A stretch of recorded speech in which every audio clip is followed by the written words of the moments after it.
Puluto. Ito yung mga laman sa loob ng Bohon AR-15 natin guys. So makikita nyo yung actual unit. So yan yung pinaka long barrel natin. So ito yung magazine, ito yung buttstock, nandiyan na yung buffer tube.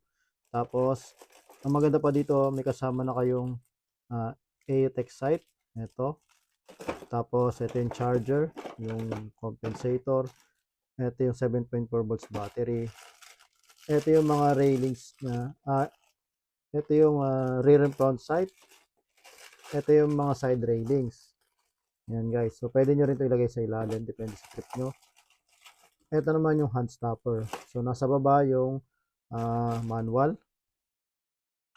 May kasama na rin yung pre na soft gels. Mga 5,000 rounds. Pero recommended ko na magsabay na kayo ng 60N gel ball. Kasi pagka soft gel, medyo nagmi-misfire. Mas maganda pa rin yung hard gel. Lalo na yung 60N. Ang maganda sa Bohan Air 15 kasi naka-metal barrel na siya. So makikita nyo bakal to. Tapos yung inner tube barrel niya, bakal na rin yan. So talagang mas mabigat siya compared dun sa mga ibang Bohan series. Siguro nasa 1.6 kg na to.